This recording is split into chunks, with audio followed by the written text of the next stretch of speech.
you hire a tipper and dump this stuff in over the fence, did you? Hey, Vince was the one who unloaded that, all right? Hey, Hook. Looks like we've got a bit of bother. Yeah. Well, you're not knocking off till he's stacked it all properly. You or Vince. And he can lock up. Where is he anyway? He's got to start pulling his weight.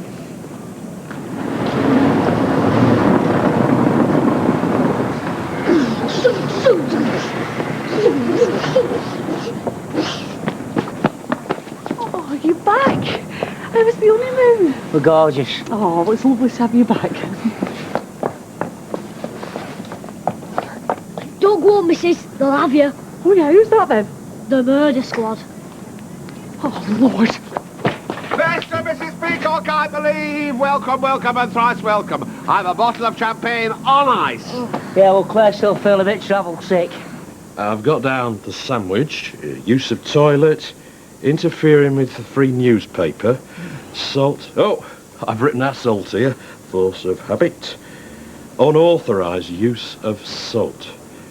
Have I missed anything? The rules of this establishment are clearly communicated to all our patrons. I'm sure you'll appreciate it's when lines are crossed that there needs to be some recourse. What's happened? Was there any aggression displayed when these rules of yours were broken? Has he done something? No. Of course he was aggressive. He was an Hayley, out-and-out please. Aggressive would help.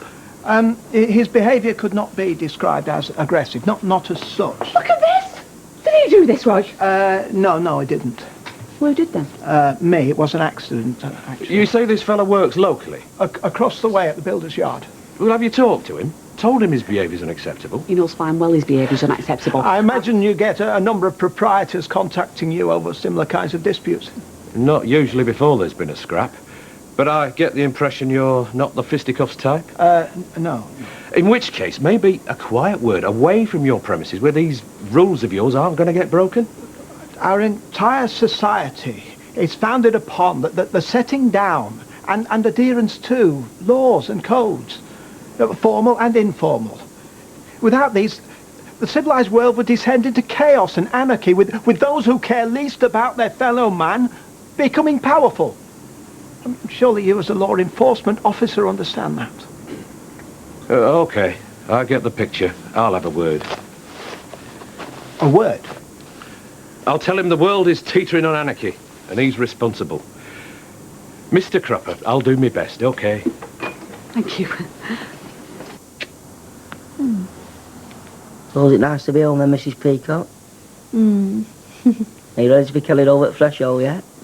Not unless you want me to sit down your back. Are you sure it's travel sick? And not that second carafe of red wine you had last night? Hey, where are you sneaking off to? Me? Nowhere. Just giving you a chance to settle yourselves in. Ah, well, sit back down. We've brought you something back. Why? Right, sit back. I hope you like it. I have to order it in French. Le Boeuf, European recipes for beef English edition. Oh, fabulous. And we workshop if you cook us one a month. We'll be in our 40s by the time you finish it. That's if I'm still here. Well, we talked about that, didn't we? And you can live with us as long as you like. We said it when we got engaged, and it's still true now that we're married. I meant if I was still breathing. You talked about it, did you? Only that you welcome me, yeah? Thanks. Exaggeration is not something that I'm prepared to stoop to, particularly when dealing with the law. And saying that the whole civilised world was about to crash down wasn't exaggerating. To say that he was aggressive would have been an exaggeration. The rest I stand by. Roy, this man has intimidated you, reduced you to tears, made you feel at odds with your regulars. OK, he might not have biffed you over the head with a baseball bat, but the impact has been the same. In law, accuracy is paramount. I was intimidated, yes, but that was not the question. The question was he aggressive? And I would have to say, in answer to that... If I'm honest with you, when I saw that police car, I imagined the worst. What, that he killed me? No. What then? I know the past, but I can't help but remember that you once tried to take your own life. Oh, Hayley, you don't need to remind me about how stupid I am. I know I promised that I wouldn't mention it again, but you've been so down. Down, yes. Stupid, no. Not selfish and cruel and careless like before. I know what I put you through, and I swore I'd never do anything as unforgivable again. I don't even know what that man were doing in here. You'd no right. I'd bored him. Yes, he said you'd had a word. It seemed to amuse him. Look, I'd appreciate some time on my own, if you don't mind. I'm not leaving you on your own. Look, Hayley, do I have to reassure you again that I am safe to be left? Is my word not sufficient? Hey, you've shut up shop early. Is someone up? Hey, that police car outside's not to do with you, is it? He has business at the builder's yard, not here. Oh, that's all right then. Right, come on, Hayley, you ready? Sonia has cooked up enough food for an army, apparently. I mean, fancy feeding us just so we'll go round to a new flat. I'd have gone round for a nosy for now. You both have a good time. Well, yeah. We'll try to. I'll not be late back. Oh, come on. Were the romantic city all that you remembered? Well, better. Well, you look happy. Well, I am, Dad. I really am. I just can't wait for it to move in properly so we can start being like a normal couple. You're a normal couple. I know. I feel it now that we're married. We'll do the right thing for you, for both of you. We had this little balcony hole just off the hotel room, right up on 14th floor. First night we were there, I woke up in the middle of the night. Went and stood out there. It was so clear. You could see all the city lights. Told Maxine that I loved her and that I loved Claire. And you know, I thought I'd feel guilty about being married again, only I didn't. I felt sad, but I never felt guilty, not sad the way I did before, when I thought I were doing it wrong thing. I mean, that were in the past. I mean, I never want to stop feeling sad about back then. I just feel so lucky that I've got Claire. I won't spend the rest of my life with her. You will, son. You struck gold twice. Not everyone's that lucky.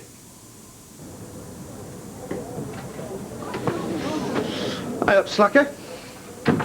I know. I can't take the pace. Not burn off many calories lying there like that. Oh, I think I'm owed some. Unless you fancy burning off a few more. I feel like I've done 4 rounds with Mike Tyson. And one more round with me should be a doddle. I'll give you a muscle rub, oils, a few extras. Oh, Charlie, get off. I'm a physical wreck. Come on. Charlie, I'm serious. I need a rest. Oh, excuse me. There's some fella out there trying to sell knockoff meat. Do you mind that kind of thing? Meat? He's fretting. He'll string him up. No? Okay, I'll sort it. Got enough energy for work then? Just me you're too tired for? I'm just going to sort that I'll out. get a look at the yard. Thought you'd have gone by now. Getting a later train, mate. There you go, son. What's this for? Oh, just in case it runs in the blood. Oh, go on, open it now, because I promised my mum would get back. Wait. Oh, we have to convince Bethany that she likes a new school uniform. She's such a grump when she's been ill, and yesterday she decided she doesn't like red. Yeah, top like them, mate. One bit. Yeah, better one magic one than 2 tragic ones, eh? Ah, I think I know what my granddad's present's going to be now. He said he got me something. Cheers, Danny. Yeah, good luck. See you, son. No probs. You coming back out later? Well, it depends how Beth is. But why would the cops be in there, if not for a murder? It could be out, couldn't it? Les said someone was eating an illegal sandwich. What's an illegal sandwich? A sandwich made out of a poor eagle. Honest? Nah. Hey, might be a rat, though. One of the chicken places near the kennels got closed down for selling deep-fried rat. Can we go and ask him? No, I meant to be keeping you out of trouble. Come on.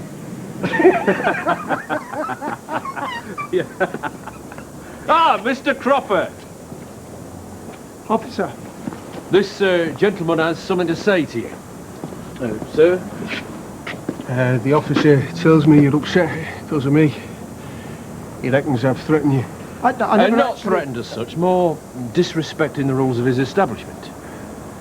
Disrespecting, was it? Well, Under the circumstances, I feel an apology is probably the best course of action. I don't think any of us wants to protract this any more than it has been already. apology. And a shaking of hands. Certainly. Mr. Cropper, if I've crossed the line with any of these rules he's on about, was there anything in particular you want me to apologise for, or will the general one do? No, I accept it. It's accepted your apology. Whoa, hold your horses. I haven't given it yet. He's a bit keen, isn't he? Right, where was I?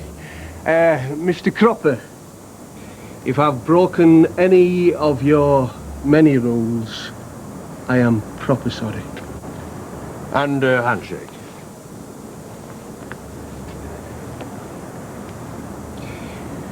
Got that then? Well, I think so. You happy, Mr. Cropper?